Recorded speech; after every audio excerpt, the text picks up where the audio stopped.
nurse anesthetist, DNAP, CRNA. Been nursing anesthesia since 2002.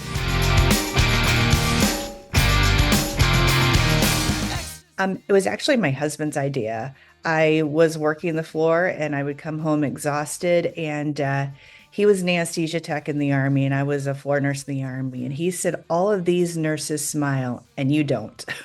So I started hanging out with him, stocking cards, going in, meeting the CRNAs, the SRNAs. I was like, yeah, I really like this. But I think the moment that really solidified it was when I had my first child, and the epidural man came in, the CRNA, and I was like, yep, I want to do that.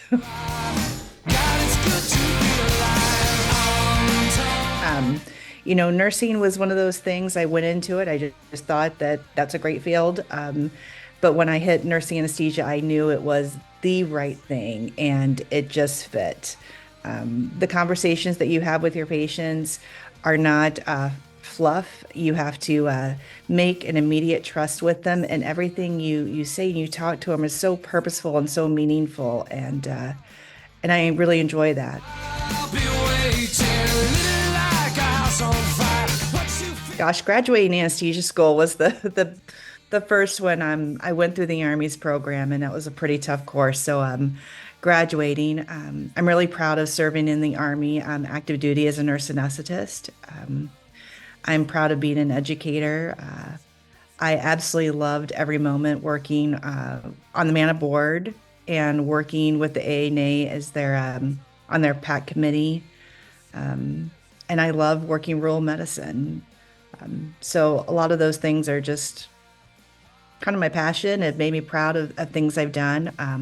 And I've recently just started a fellowship in pain management. And so it's going back to the beginning again, studying a lot, but I'm really, really enjoying it.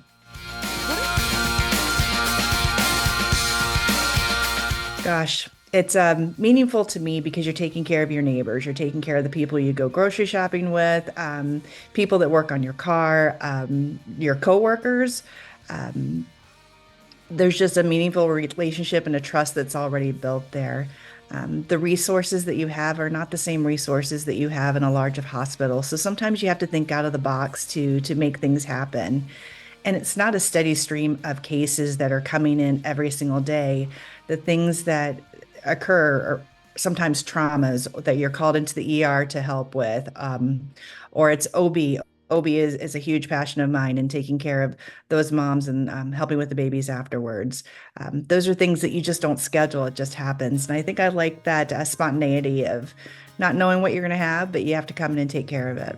Stranger than your sympathy, and this is my... Gosh, probably from my mom, my dad, and my husband. My dad always challenged me to do better and to do more. My mom always told me I can do anything I put my heart to it, and my husband always supported me in anything I wanted to do.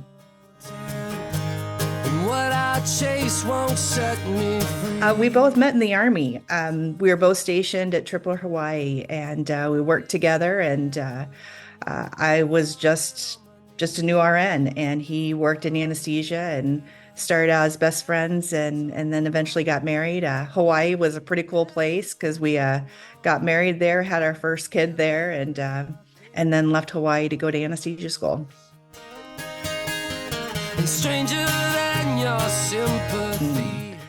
Other than just the skills, the know-how, how to intubate and provide anesthesia, I think interpersonal skills, communication skills are very, very important. Not being afraid to lead. Every CRNA is a leader in the operating room. You're at the head of the bed and you are watching everything that's going on. You're kind of the risk manager of the operating room. So being able to have conversations appropriately with surgeons, with OR nurses, with scrub techs, that's huge. And then taking those communication skills not only in the operating room, but up to the C-suites and being able to talk about the needs of your patients and what resources you need to be able to take care of them. And getting the C-suite and administration to understand that you're just not another nurse. You have advanced skills and advanced knowledge that can help on many levels within the hospital, and critical access hospitals in particular. You do a lot of things. You work at the top of your scope and you're involved in trauma resources and OB resources and surgery resources. So being able to communicate is extremely, extremely important.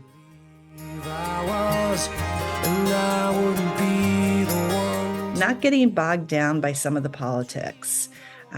Know your why. You're there to take care of patients to the best of your ability. And sometimes, as you're trying to fight politics within the hospital or within, United States healthcare, you can get bogged down and can get really discouraged. So don't try to bite off more than you can chew. Remember what your why is, and then one step at a time to make change. So just don't get bogged down, and know every little thing that you do makes a bigger impact.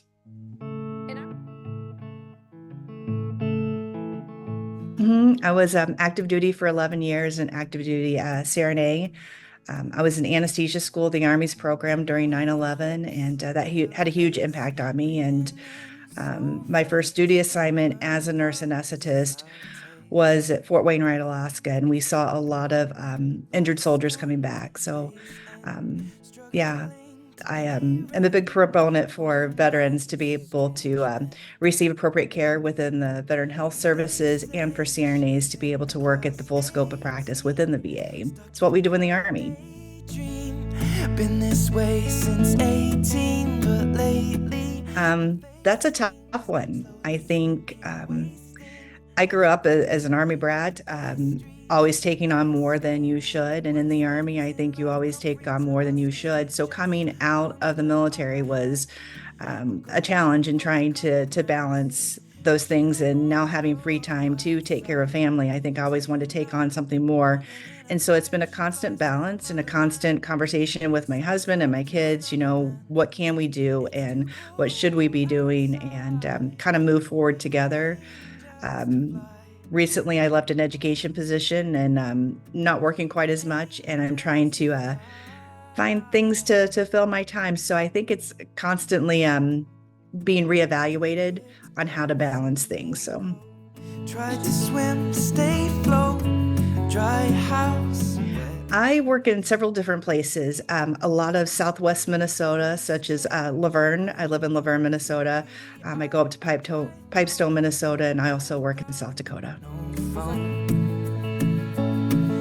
They say there is not a typical day.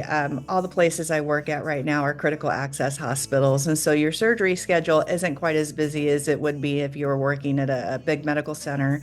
But the on-call aspect is always there. My kids always know if the ambulance passes the front door, they're like, "Mom, get your shoes on, you're going in."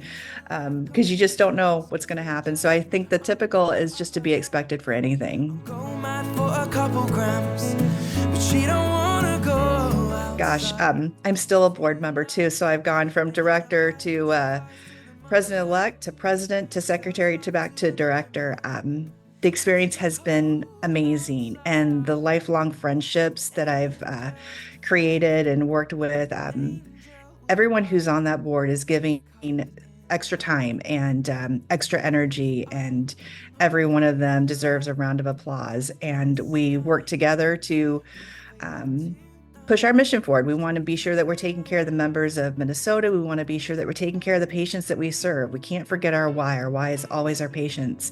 And then we're able to take that on the national level. Mid-year assembly in DC in April is a favorite trip of mine, because we can go speak to our legislators and as constituents, telling them what we need to take care of their people.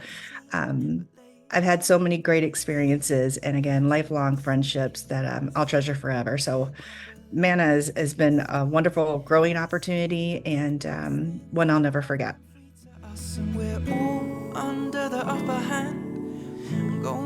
Well, there is an application process for it, and I put off that application process for a few years. I think I had imposter syndrome, thinking, oh, I can always do more, or that's an award that you should get at the end of your career, and I still have a lot I want to give. But I finally said, what the heck, I'll just try. So it's an application process where you put down leadership experiences you've had, how many meetings you've attended, what you contributed to the nursing anesthesia profession, and you get recommendations from your peers and supervisors. And so when I was notified, it's an email that you get. it was really rewarding and kind of one of those, wow, I have made a difference, and it's makes you feel good about the work you've done, and it inspired me to continue doing good work. So, this past August at the annual Congress, we had a ceremony for it, and it was really nice to be there. My husband got to come, and we had some MANA board members there, and I got to share this wonderful experience with them, and very grateful and hoping to inspire more to go on and do that application process because we have so many CRNAs that are deserving of that and just have to get that imposter syndrome out of your head.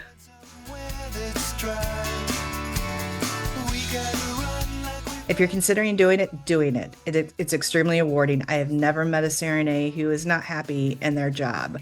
Um, we smile all the time. We love our patients, and um, once you're a CRNA, I will say get involved, stay involved.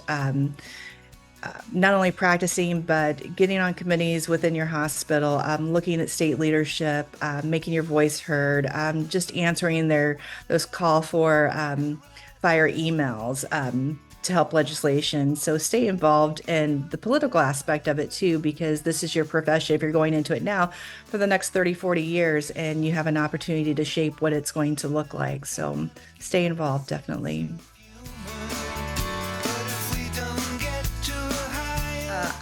Where was I born? I was born Greer, South Carolina. Um, what is my favorite food? My favorite food is gumbo.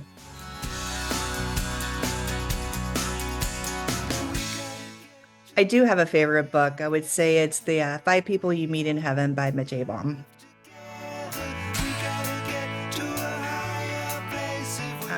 Do I have a favorite band or music artist? I would say there are three: Duran Duran, Goo Goo Dolls, and Ed Sheeran. Favorite activity outside of work, I would say is probably camping.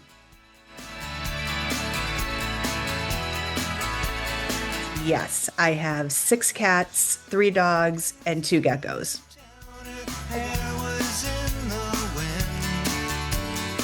The best vacation I've ever taken was probably the Disney cruise when my kids were younger. Um, any hidden talents? I love to cook.